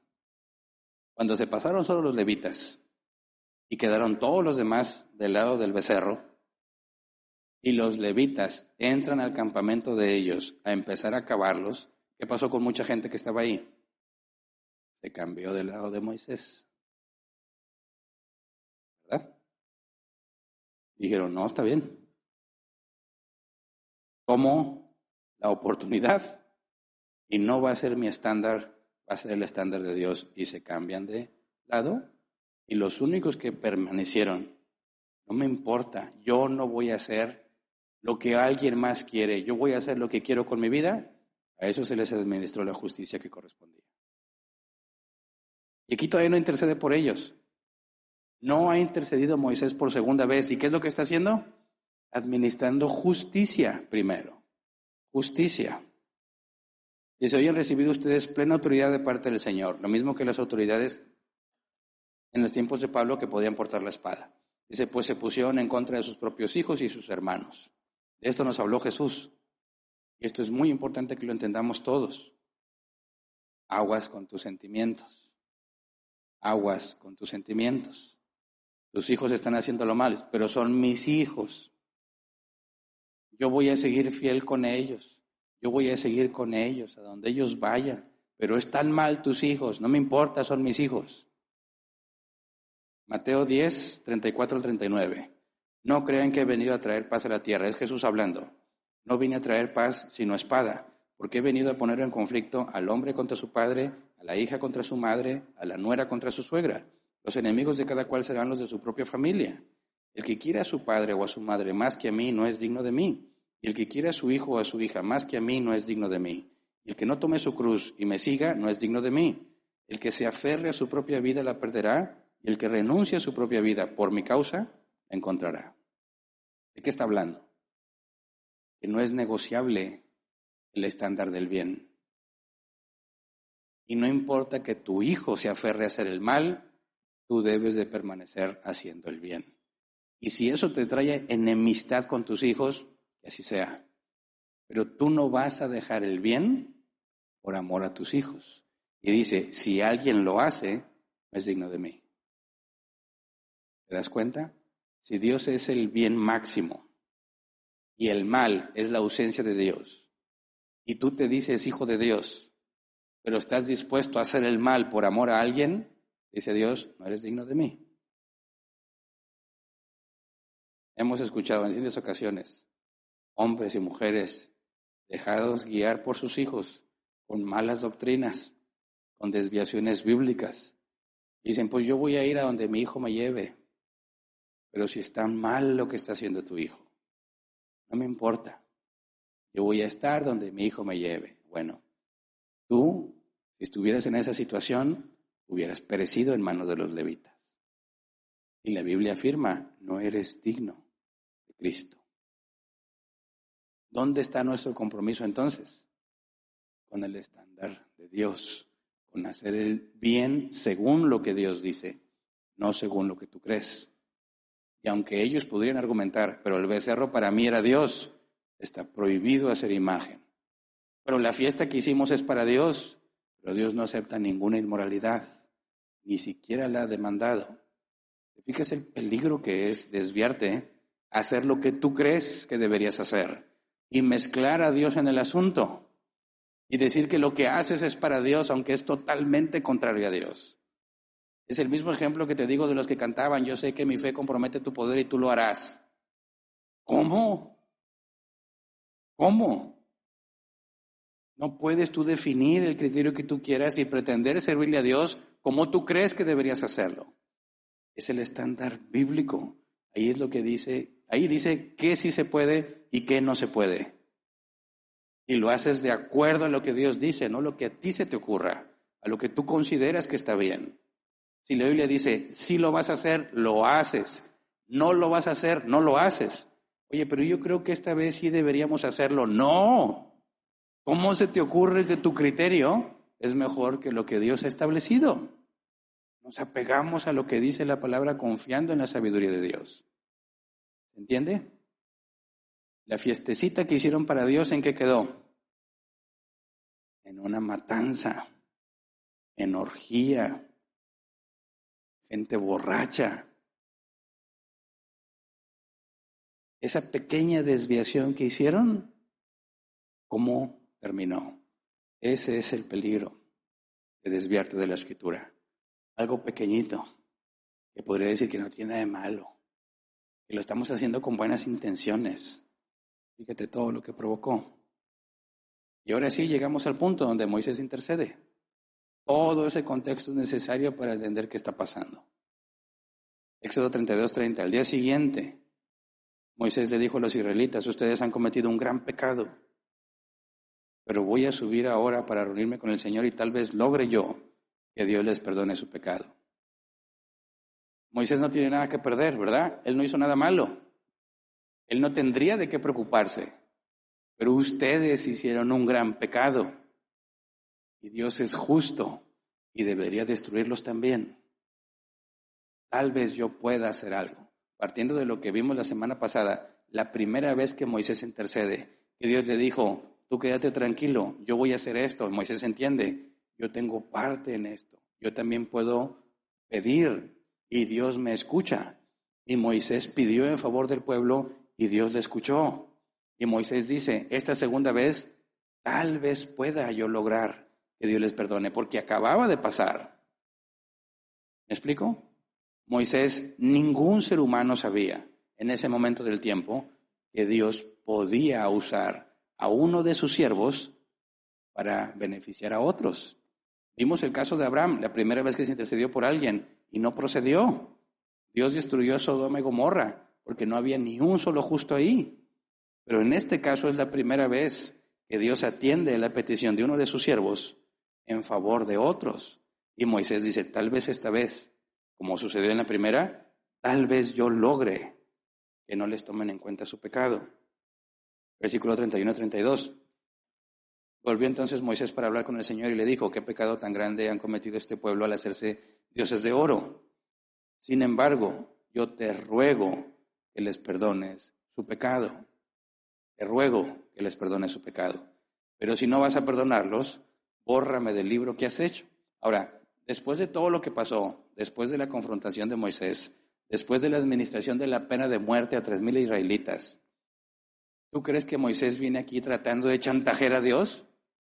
No tiene sentido. ¿Chantajearlo de qué? Moisés va a interceder por los que dijeron que están del lado de Dios, no por todos los israelitas. Los que dijeron que no querían nada con Dios, murieron. no intercedió por ellos, ¿verdad? Fíjate bien, aquí hay otra figura de Cristo en Moisés. Cristo pidió por quiénes. Juan 17, la oración sacerdotal. No te pido por todo el mundo, sino por los que me diste. ¿Moisés va a interceder por todos los israelitas? No. Los que se rebelaron recibieron justicia. Vengo a pedirte por estos que supuestamente son tuyos, estos que me diste. Es exactamente lo mismo que Cristo hizo. Pero ¿cuál es el argumento de Moisés? Perdónalos. ¿Por qué? ¿Cuál es el pago? No hay nada que él pueda ofrecer. Jesús ofreció su propia vida y su propia sangre para pedir la expiación y la propiciación. Entonces, Moisés está tratando de chantajear a Dios. El contexto no te permite concluir de esa manera, pero podemos demostrarlo aún más. Primero, ¿qué es ese libro que él menciona? Bórrame del libro que has escrito. ¿Cuál libro? La Biblia nos habla de distintos libros que son de Dios. Un libro donde se registran nuestras acciones, Salmo 56:8, Reina Valera 60, porque lo dice así literal. Dice, mis huidas tú has contado, pon mis lágrimas, en tu redoma. ¿No están ellas en tu libro? Todo lo que él dice, mis huidas, mis lágrimas, ¿no están ahí en tu libro? Habla de un libro en el que se registra todo lo que las personas hacen. Ahí está registrado todo lo que David hizo. Luego, si vamos a Isaías 4:3, Reina Valera 60, dice, y acontecerá que el que quedare en Sión y el que fuere dejado en Jerusalén será llamado santo. Todos los que en Jerusalén estén registrados entre los vivientes. Un registro de los vivientes. Salmo 69:28, Reina Valera 60. Sean raídos del libro de los vivientes y no sean escritos entre los justos. 2 libros, el de los vivientes y el de los justos. Sean quitados del libro de los vivientes. ¿Qué pasaría si hay un libro donde están todos los que están vivos y te quitan del libro? ¿Qué significa eso? Que ya no estás vivo, que te mataron, ¿verdad? Quitarte del libro de los vivientes es lo mismo decir que te quitaron la vida. Pero menciona escritos entre los justos. Hay un libro donde están los justos, hay un libro donde están los vivientes. Apocalipsis 20, 12 al 15, también Reina Valera 60. Dice, y vi a los muertos, grandes y pequeños de pie ante Dios, y los libros fueron abiertos, y otro libro fue abierto, el cual es el libro de la vida. Y fueron juzgados los muertos por las cosas que estaban escritas en los libros, según sus obras. Y el mar entregó los muertos que había en él, y la muerte y el Hades entregaron los muertos que había en ellos, y fueron juzgados cada uno según sus obras. Y la muerte y el Hades fueron lanzadas al lago de fuego. Esta es la muerte segunda. Y el que no se halló escrito en el libro de la vida fue lanzado al lago de fuego. Ok, aquí se nos hablan de libros donde están las obras de todos. Y fueron juzgados según lo que estaba escrito en esos libros, las obras de cada quien. ¿Qué sentido tiene esto? Justicia y transparencia. Cuando se presentan ante el trono de Dios a ser juzgado, Dios no va a decir, pues me caías muy mal, aquí yo siento en mis entrañas que no me agradas, así que tú vas a ser condenado. No, lo que dice es, se van a abrir los libros. Y ahí vamos a ver todo lo que hiciste en toda tu vida. Y de ahí vamos a concluir qué procede contigo. Hay 2 formas para alcanzar salvación, ¿verdad?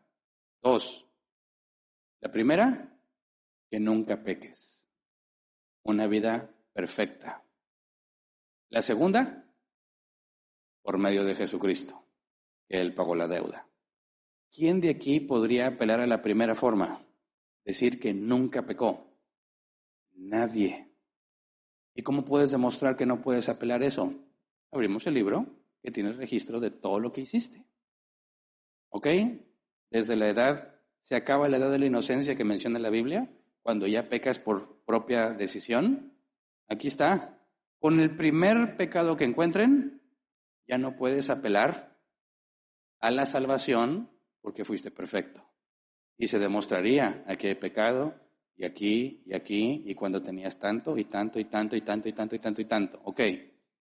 Este individuo está escrito en el libro de la vida, que no es el libro de los vivientes, es el libro de los justos. Fíjate, Apocalipsis 17:8. Reina Valera 60 también. De la bestia que has visto era y no es, y está para subir del abismo e ir a perdición. Y los moradores de la tierra, aquellos cuyos nombres no están escritos desde la fundación del mundo en el libro de la vida, se asombrarán viendo la bestia que era y no es y será. Característica del libro de la vida: los que están escritos ahí desde la fundación del mundo no van a ser engañados por la bestia. Apocalipsis 3:5, Reina Valera 60. El que venciere será vestido de vestiduras blancas y no borraré su nombre del libro de la vida y confesaré su nombre delante de mi Padre y delante de sus ángeles. ¿Quiénes son los que están escritos en el libro de la vida? Los que vencen. Y esos nunca serán borrados. Apocalipsis 21:27, Reina Valera 60. No entrará en ella ninguna cosa inmunda o que hace abominación y mentira, sino solamente los que están escritos en el libro de la vida del Cordero. Entonces, con lo que leímos, hay 3 libros mencionados: las obras de cada persona, el libro de los vivientes, de los que están vivos, y el libro de la vida, que es los que han sido declarados justos. Y Jesús mismo dice que no se borra a las personas de ese libro, ¿verdad? Entonces, en el juicio final, tú vas a comparecer y se van a abrir los libros. ¿Puede salvarse mediante una vida perfecta? El registro dice que no. Abran el libro de la vida. ¿Es oveja de Cristo? ¿Fue puesto en sus manos? No. Ok, es condenado por sus propias acciones. ¿Se entiende? Pero si dicen, a ver, ¿fue perfecto en su vida? No. ¿Está en el libro de la vida? Sí. Pasa al gozo de tu Señor. ¿Se entiende? Ahora, de estos libros, ¿a cuál se refiere Moisés? Si no vas a perdonarlos, bórrame de tu libro. ¿Cuál libro? Hay 2 posibles interpretaciones. Número 1, Moisés realmente desea el perdón para aquellos que dicen estar arrepentidos, los que dejaron lo del becerro y se pasaron del lado de Moisés, ¿verdad? Y se expresó de la misma manera que lo hizo Pablo. Fíjate lo que dice Pablo en Romanos 9:1-3. Dice, digo la verdad en Cristo, no miento. Mi conciencia me lo confirma en el Espíritu Santo. Me invade una gran tristeza y me embarga un continuo dolor. Desearía yo mismo ser maldecido y separado de Cristo por el bien de mis hermanos o de mi propia raza. ¿Qué está diciendo Pablo? ¿Él estaría dispuesto a sacrificar su salvación con tal de ver a los judíos salvos? Cuando Moisés dice, si no vas a perdonarlos, bórrame del libro, estaría explicando algo similar a lo que dice Pablo. Desearía yo mismo ser maldecido y verlos a ellos sanos, salvos. Siguiente interpretación. Moisés está hablando del libro de los vivientes. Y le está diciendo a Dios, si no los vas a perdonar, mejor quítame la vida. Que es algo que volvió a pedir más adelante. Señor, ya no soporto a este pueblo. Quítame la vida. Que sería lo equivalente a decir, bórrame del libro de los vivientes. Pero, ¿está chantajeando a Dios? No. Si está hablando del libro de los justos, está diciendo, Señor, si no los vas a perdonar, entonces tampoco me consideres justo a mí, tratando de persuadir a Dios. Y la respuesta que Dios le da aclara ese punto. En el otro posible, que sea el libro de los vivientes, está diciendo, Señor, si no los vas a perdonar, y yo estoy a cargo de ellos, y ellos van a seguir haciendo el mal, mejor quítame la vida. Cosa que después le pidió a Dios específicamente. Quítame la vida porque no soporto ya a esta gente. Respuesta de Dios, Éxodo 32, 33 y 34. El Señor le respondió a Moisés, solo borraré de mi libro a quien haya pecado contra mí. ¿Qué libro es? La paga del pecado es muerte. Solo borraré de mi libro al que peque contra mí. ¿Qué libro es? ¿El libro de los justos? No, el libro de los vivientes. Moisés está diciendo, Señor, si no los vas a perdonar, quítame la vida. ¿Y qué le dice Dios? Solo le quitaré la vida al que haya pecado contra mí. ¿Pero qué Moisés no pecó contra Dios? Sí. Pero la deuda de Moisés fue puesta a la cuenta de Cristo. Entonces, la petición de Moisés, si no los perdonas, quítame la vida, la respuesta de Dios es no. Solo borraré de mi libro a quien haya pecado contra mí. Tú ve y lleva al pueblo al lugar que te hablé, delante de ti irá mi ángel, llegará el día en que deba castigarlos por su pecado, y entonces los castigaré. Fue así como por causa del becerro que había hecho Aarón, el Señor lanzó una plaga sobre el pueblo. ¿Quiénes eran los que quedaban vivos? Los que dijeron que estaban del lado de Dios. Y Dios les lanza una plaga. ¿Por qué? No puedes engañar a Dios. Hay personas en la iglesia que buscan a Dios y hay personas en la iglesia que buscan lo que solo Dios puede darles. ¿Verdad? Pero Dios no puede ser burlado. Hay personas que vienen a buscar a Dios. Hay personas que vienen a buscar lo que solo Dios puede darles. Vengo aquí porque tengo problemas en mi matrimonio. Ando buscando a Dios porque tengo muchas deudas. ¿Y qué tiene que ver Dios con eso? Yo sé que Él tiene poder para librarme de mis deudas. Yo sé que Él tiene poder para restaurar mi matrimonio. ¿Esa persona viene buscando a Dios o viene buscando lo que Dios puede darle? No está buscando a Dios. Está buscando los beneficios que provienen de Dios. Cuando le preguntes a alguien por qué vienes, esa persona tendría que decir la única respuesta correcta. Porque sé que sin Cristo soy nada. Porque necesito un Salvador. No se trata de tus problemas, no se trata de tu matrimonio, se trata de que eres un pecador que merece ser condenado. Y Jesucristo es el único camino de vida. ¿Se entiende? Entre los israelitas que se cruzaron de campamento, podemos deducir cuál fue su motivación. Ah, caray, están matando a todos los de este lado. Y Dios lo ordenó. Yo no me quiero morir. ¿Qué tengo que hacer para no morirme? Ok, me voy del lado de Dios. ¿Pero están buscando a Dios? No. Y a Dios no lo puedes engañar. Nosotros no podemos lograr que Dios perdone a quien Él ha decidido no perdonar. Y no podemos lograr que Dios condene a quien Él ha decidido perdonar. ¿Se entiende? No puedes chantajear a Dios. No puede ser que Moisés dijera, si no los perdonas me pierdes.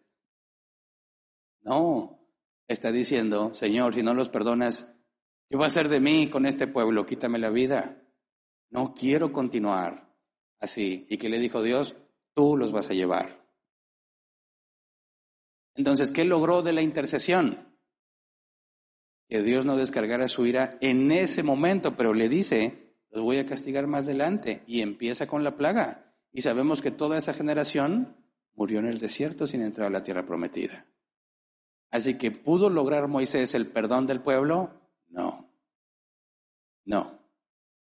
Eso es lo que dice Éxodo 33:19. Y el Señor le respondió, voy a darte pruebas de mi bondad y te daré a conocer mi nombre. Tendré misericordia de quien quiera tenerla y seré compasivo con quien quiera hacerlo. ¿Cuál es la base para entender esas palabras? Todos hemos pecado, todos merecemos la condenación. Y Dios dice, yo tendré misericordia de quien yo quiera tenerla. Nadie se merece que Dios lo salve, nadie. Y Dios dice, a quien yo quiera perdonarle su pecado, lo haré. Y quien no quiera, no. Es decir, a uno les va a dar justicia y a otro les va a dar misericordia, pero a nadie le da injusticia. O lo que mereces o la gracia en la salvación. Y es Él quien lo decide. Tú no puedes interceder para que Dios salve a alguien y hacerlo cambiar de opinión. Tú no puedes interceder para que Dios condene a alguien que Él ha decidido salvar. Así que aquí vemos un intento de intercesión que algunos tratan de justificar como un chantaje y como quiera no funcionó. Dios le dijo, no es así, Moisés. Yo me reservo ese derecho.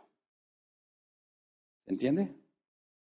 Por eso Jesús dijo, a diferencia de Moisés, Jesús dijo, la voluntad del Padre es que de los que Él me da, no pierda yo a ninguno. No pierda yo a ninguno. Y si lees la carta a los Hebreos, dice, Jesús intercede por nosotros, siempre porque está a la diestra del Padre. Nosotros estamos seguros en las manos de Cristo. Él pagó la deuda. Estamos en el libro de la vida, que es el libro de los justos, y no serás borrado de ahí. Pero la marca distintiva es que tú buscas a Dios, no sus beneficios. Es decir, que cuando te vaya mal, no te vas a apartar de Dios. ¿Por qué? Porque no se trataba de cómo te va. No se trata de lo que te da. Se trata de Él.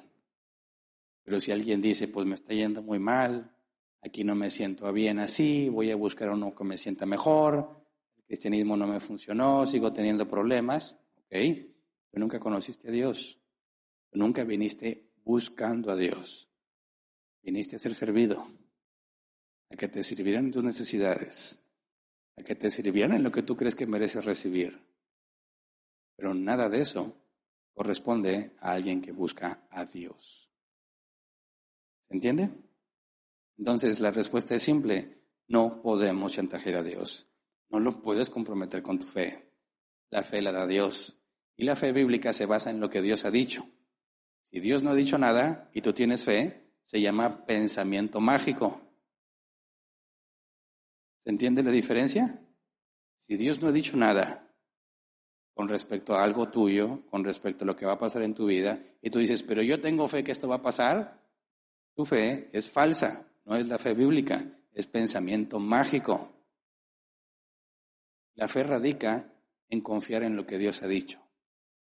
Y si yo digo, tengo fe que Dios tiene poder para preservarme hasta que Él regrese, esa fe es bíblica porque está basada en la promesa de Dios de que no nos dejará y que vendrá por nosotros. Pero yo si te dijera, yo tengo fe en que en el clásico mis Tigres van a ganar, eso es pensamiento mágico tuyo. No es fe bíblica, porque Dios en ningún lado dijo que este clásico lo va a ganar los Tigres. ¿Entiende la diferencia? Entonces, para decir que tienes fe, lo que se requiere es primero la palabra de Dios. Dios dijo esto, y yo confío en eso. Esa es la fe bíblica. Cuando cantan los que se dicen cristianos, yo sé que mi fe compromete tu poder. Espero que entiendas que es una enorme barbaridad lo que están diciendo. Son como los sapos que salen de las bocas de los falsos profetas en Apocalipsis. Basura, basura. Tristemente muchos cristianos lo aceptan y lo abrazan. Nosotros tenemos la responsabilidad, que dice la Biblia, de cuidar la sana doctrina. Que se transmita lo que la Biblia enseña. No falsas doctrinas y falsos deseos, que luego con el paso del tiempo son fácilmente comprobables como falsos. Así que hasta aquí nos vamos a quedar hoy. Si Dios lo permite, la próxima semana hablamos sobre el ayuno, porque algunos quieren interceder con ayuno para que amarre, ¿verdad?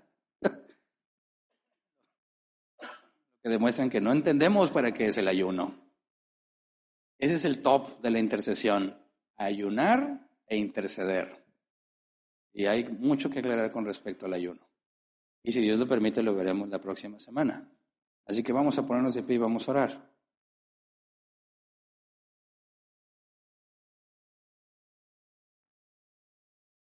Hagamos este ejercicio. ¿Qué tan importante para ti es apegarte a la Escritura? Tú buscas ahí sacarle, bueno, pues mientras yo no le vea nada malo, yo creo que es bueno, mira aquí un versículo dice, este otro versículo dice, y para ti es suficiente. Estás en el mismo campamento del becerro de oro que los demás. ¿Qué dice la Escritura? Es la máxima autoridad. Es el estándar a seguir. no lo que tú crees o lo que tú piensas. Cómo leemos la Biblia, cómo interpretamos la Biblia, es fundamental para saber qué es lo que dice la Biblia. Y nunca aceptes una doctrina basada en un versículo, en 2 versículos aislados. Hay que examinarlo a profundidad y que todo armonice para poder entender qué es lo que Dios dice. Así que examínate, ¿qué crees? ¿Por qué lo crees? ¿Cuál es la base de tu confianza? ¿Pensamiento mágico o lo que afirma la Escritura? Debemos tener mucho cuidado entre nosotros de no hacer pequeñas desviaciones que se convierten en grandes problemas. Jesús lo dijo de otra forma, un poco de levadura leuda toda la masa. La Escritura no es negociable. No es negociable. Es el estándar a seguir. Sola Escritura. No significa que solo la Biblia tiene la verdad.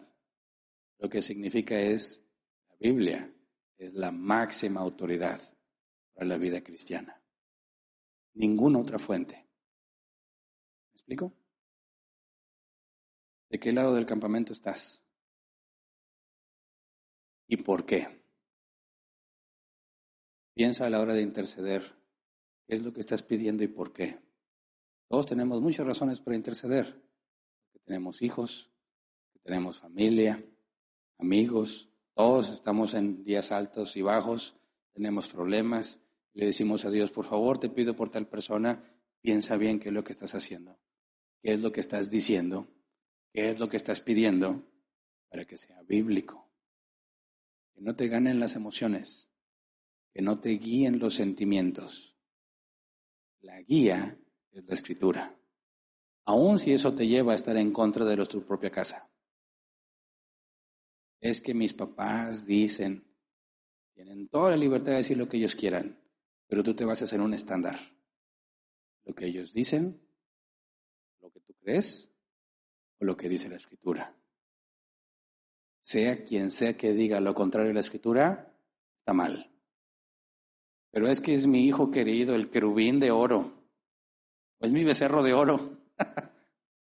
Y luego, ¿qué dice la Escritura? No qué dice tu hijo. ¿Qué dice la Escritura? No qué dice tus papás. ¿Qué dice la Escritura? No qué dice las redes sociales. No qué dice tu jefe en el trabajo. No qué dice tu noviecillo, noviecilla. ¿Qué dice la Escritura? Eso es lo que se nos demanda. Intercedamos según la Escritura. Según la Escritura. Para no encontrarnos después desenfrenados, como dice la Escritura. Normalizando basura. Y al mismo tiempo pensar que lo hacemos para Dios. Así que vamos a orar. Señor, perdónanos. Te lo rogamos. Porque somos ignorantes. Porque muchas veces aceptamos cosas que nos parecen bien sin siquiera validar que esté en tu palabra. Muchas veces usamos solamente nuestro criterio moral para pensar si debemos hacerlo o no. No tomamos en serio tu Escritura. Enséñanos a vivir bajo la autoridad de la Escritura para reconocer cuando pecamos, para no ocultarnos pensando que no hemos hecho nada malo cuando nuestra conciencia nos acusa. Ayúdanos, Padre, a ver con claridad qué está bien y qué está mal. Ayúdanos a estudiar la Escritura como corresponde. Tu mandamiento no es leerla, sino escudriñarla. No basta con leer superficialmente. Haznos entender esa parte, Señor, que tengamos que profundizar para crecer en sabiduría, para crecer en entendimiento. Tu palabra enseña que tú eres galardonador de los que te buscan. Ayúdanos, Padre, a buscarte por medio de tu palabra, a hacer el esfuerzo por interpretar correctamente. Que tu propia palabra nos enseñe dónde estamos mal. Y no formemos una doctrina de versículos aislados, Señor. No seamos víctimas de nuestros deseos al escuchar un falso maestro que ofrece lo que nosotros anhelamos. Tu palabra enseña que ni el falso maestro es víctima, ni los que siguen al falso maestro son víctimas. Siguen sus propios deseos, definen su propio estándar. Ayúdanos, Padre, a sujetar nuestros deseos al estándar de tu palabra. Ayúdame, Señor, a confiar que aunque no me parece lo más conveniente, tú eres más sabio que yo. Ayúdame, Señor, a ayudar cuando la Escritura dice que debo ayudar. A no ayudar cuando la Biblia dice que no debo ayudar. A interceder cuando la Escritura dice que debemos interceder. Pero aún el apóstol Juan nos dice que no hay que orar por aquellos que están en pecado de muerte. Así que ayúdanos también, Señor, a estudiar esa parte y a entender cuando no debemos interceder por alguien. Tú nos has dado los lineamientos. Ayúdanos a vivir en ellos. Que no estemos en ignorancia, haciendo lo que mejor nos parece. Tu palabra es clara en el libro de Jueces. Cada uno hacía lo que mejor le parecía y vivían una vida horrible, llena de inmoralidades y dificultades, asesinatos, corrupción. No queremos tener una vida así, Señor. Sabemos que hay un precio que pagar. El hacer las cosas bien no siempre resulta beneficioso en un sentido material. A veces hacer las cosas bien implica dificultad económica. A veces negarnos a la corrupción implica escasez. Ayúdanos y permítenos, Señor, pagar el precio que corresponde por permanecer firmes ante ti. Ayúdanos, Padre, a estar siempre del lado del campamento de tuyo, a aborrecer lo que tú aborreces, amar lo que tú amas. Y no lo vamos a aprender si no estudiamos tu palabra. Por eso te rogamos que no solo quede este tiempo que venimos a estudiar como único recurso para aprender de ti por medio de tu palabra. Que tú pongas, como dice tu palabra, el querer como el hacer, hambre en nosotros, como niños recién nacidos que anhelan el alimento, que podamos anhelar estudiar tu palabra para que podamos avanzar y no quedarnos como niños y pasar, como dice el apóstol, al alimento sólido, a las cosas más complejas, a las más difíciles, que requiere de conocimiento y entendimiento para que podamos glorificarte en todo lo que hacemos, Señor. Enséñanos a perseverar en ti. Haz que nosotros perseveremos en ti, Señor. Te lo pedimos en el nombre de Jesús. Amén. Pueden sentarse. Pasemos a la sección de preguntas.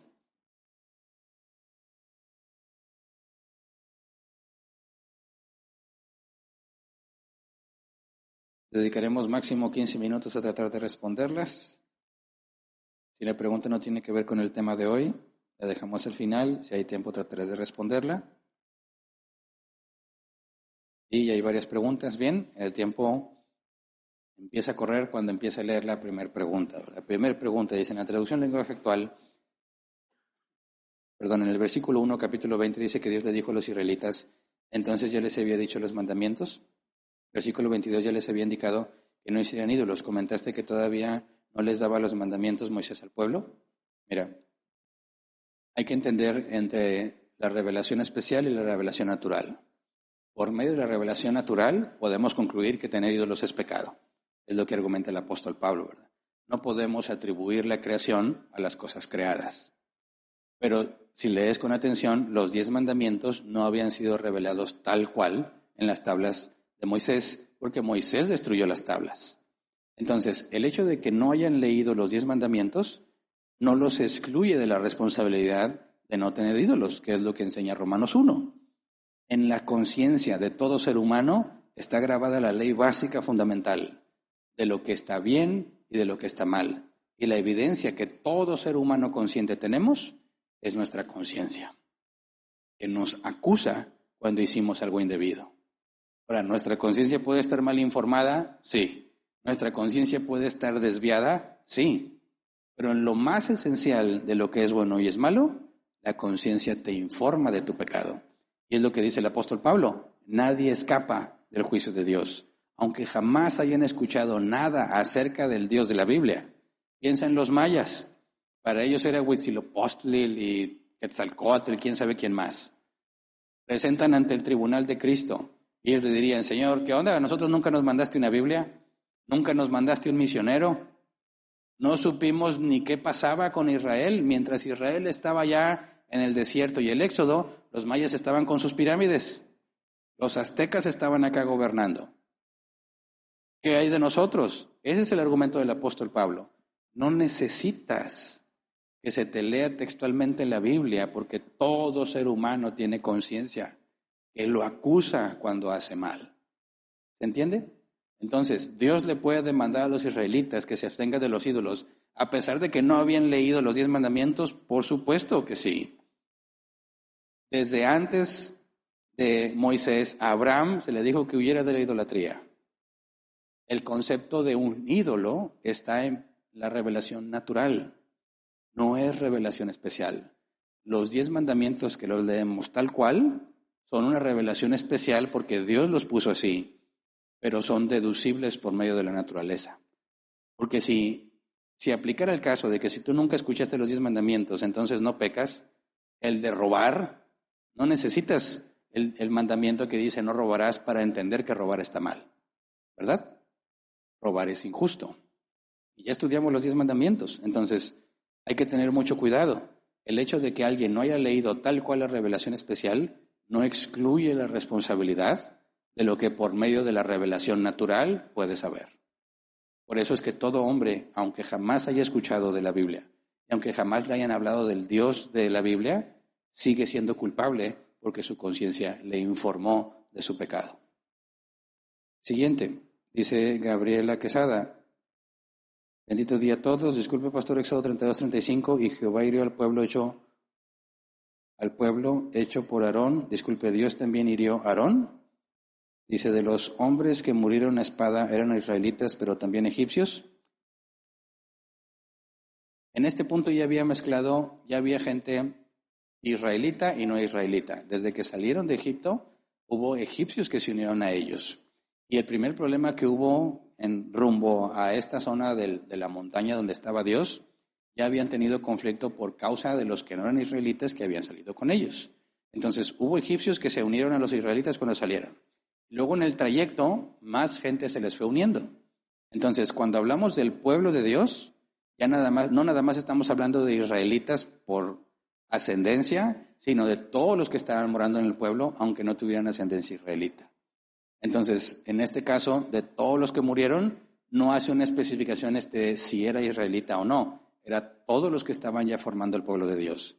Y cuando dice que los levitas son los únicos que se pasaron al campamento de Moisés, el de Dios, ahí sí tomamos la ascendencia israelita, solo de los de la tribu de Leví. Toda la familia de Aarón y de Moisés, que descienden de Leví, ¿verdad? Pero obviamente, cuando dice que todos fueron castigados, sabemos que Aarón no murió ahí y no hay ninguna referencia que padeciera de la plaga, pero sabemos que Aarón no entró a la tierra prometida, lo mismo que Moisés. Así que, aunque no fueron condenados porque fueron declarados justos, no alcanzaron la promesa de entrar al reposo de la tierra prometida por su falta, por su pecado. Entonces, Dios, aunque no los juzga para condenación, sí los castigó por su negligencia, incluido Aarón, con todo lo que hizo. Si el propio Moisés, por su pecado, no entró a la tierra prometida, Aarón murió sin siquiera verla. Así que Aarón también fue castigado por Dios. Siguiente, Gustavo Carrillo dice, buenos días, pastor. En cuanto a los temas de la Biblia, a los temas que la Biblia hace silencio sobre cómo practicar la vida cristiana, ¿se podría aplicar el principio sobre la libertad cristiana en estos eventos prácticos? Gracias. Bueno, hablamos de la diáfora, ¿verdad? En cuanto a libertad cristiana. Cuando la Biblia no prohíbe ni ordena, hay libertad. No contradecimos la Escritura en algo que la Biblia no ha especificado. Pero el hecho de que no sea mencionado por nombre no significa que está permitido. Por ejemplo, nunca vas a encontrar en la Biblia que hable sobre tener OnlyFans. Y digas, como no está ni prohibido ni ordenado, es válido para los cristianos. No, porque aunque no escuches ese concepto mencionado, la prostitución sí está mencionada. Y aunque digan, pero no es física, no, pero es virtual. Y sigue siendo exactamente lo mismo, dinero a cambio de contenido sexual. Es el principio básico de la prostitución. Entonces, tienes que desde eso que decimos no está ni ordenado ni prohibido, no busques el nombre del concepto, busca el origen, de qué se trata eso, y vas a encontrar si la Biblia lo prohíbe, lo ordena o ninguna de las dos. Entonces, cuando habla sobre ciertos temas de la vida cristiana, hay suficiente información para saber qué es bueno y qué es malo. Y cuando hay casos donde podría aplicar para bien o para mal, pero no necesariamente está mal, como tomar alcohol, está prohibido embriagarse. no está prohibido tomar alcohol. Entonces, ahí es un tema de diáfora. Mientras no te embriagues, no hay problema. Mientras no hagas tropezar al hermano débil, no hay problema. Así que sí, hay diáfora, pero sigue estando delimitada para no caer en ninguno de los puntos donde contradecimos la Escritura. Siguiente. Buen día, pastor. ¿Cuál es la edad que la Biblia menciona en la que se considera tener inocencia y no contar como pecado? No lo menciona. La Biblia especifica que cuando el niño ahora tenga conciencia de pecado, entonces aplica. Pero no se especifica la edad y de hecho no tendría sentido especificar un estándar de edad porque no todos maduramos igual. ¿Verdad? Lo tenemos en nuestro sistema legal este conflicto. Dicen que solo a los mayores de 18 años son juzgados como adultos. Y hay evidencias de adolescentes que han cometido asesinatos más brutales que muchos adultos. Y está el dilema, solo porque no tiene la edad, ¿no debería ser juzgado como adulto? No puede ser el criterio la edad, tiene que ser la madurez de la persona. ¿Estaba consciente de sus acciones, sí o no? ¿Fue hecho con alevosía y ventaja, sí o no? ¿Sabía claramente cuáles eran las consecuencias, sí o no? Y en base a eso, trataríamos de determinar si tiene conciencia de pecado o no. Claro que hay edades fáciles de deducir, autoevidentes.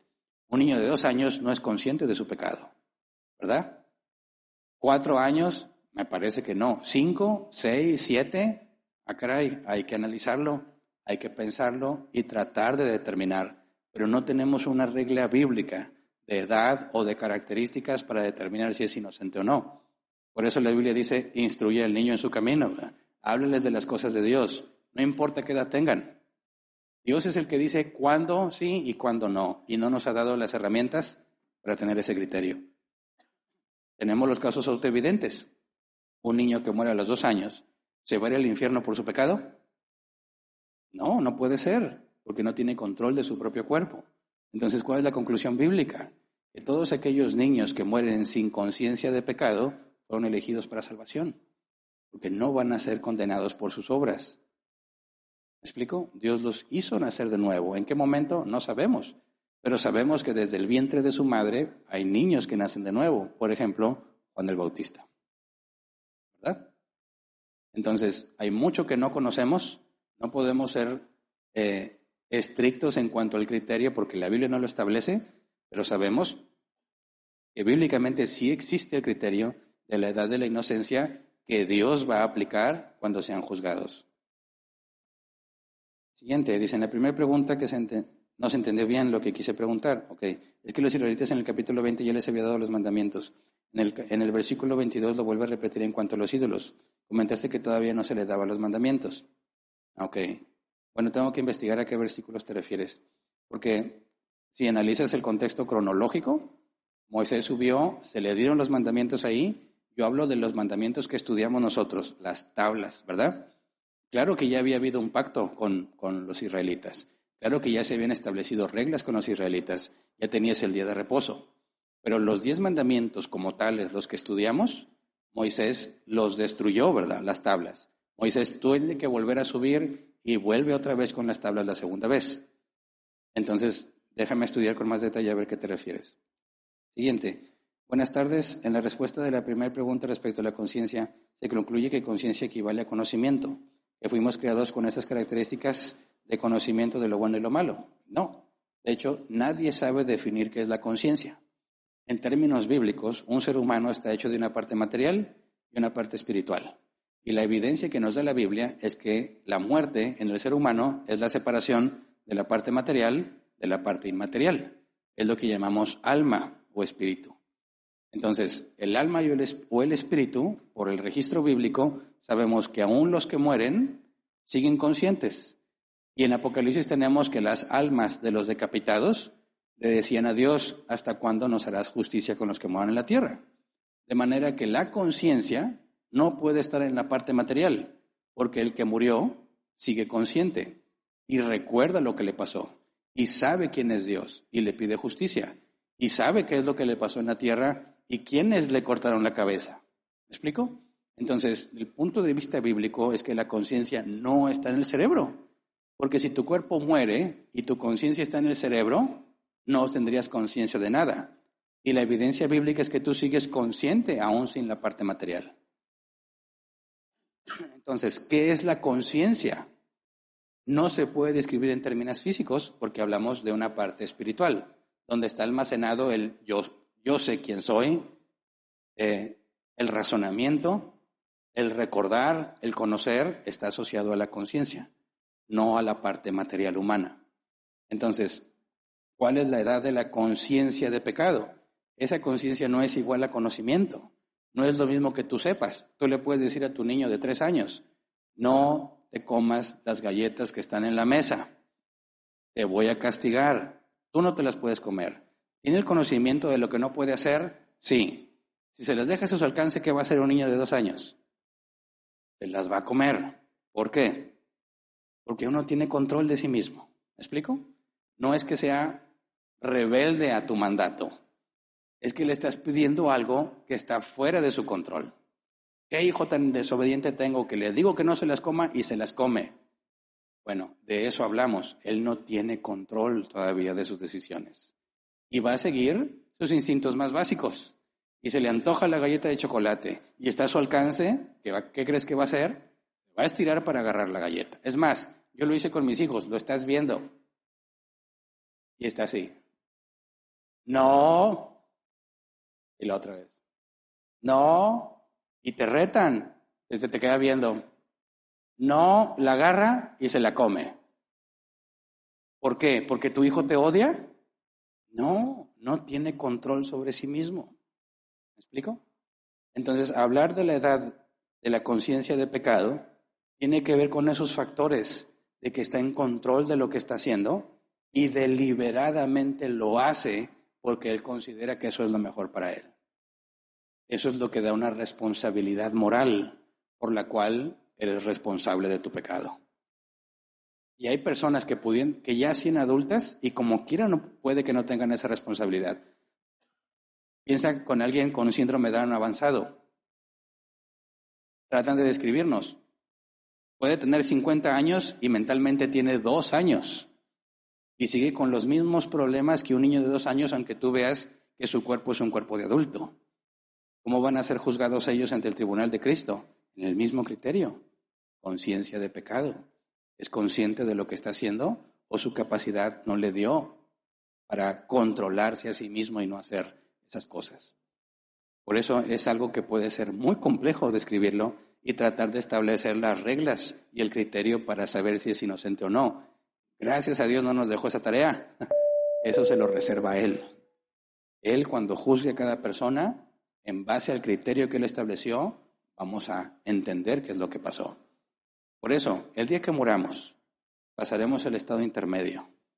Ahí vas a encontrar a todos aquellos que murieron con edad de inocencia.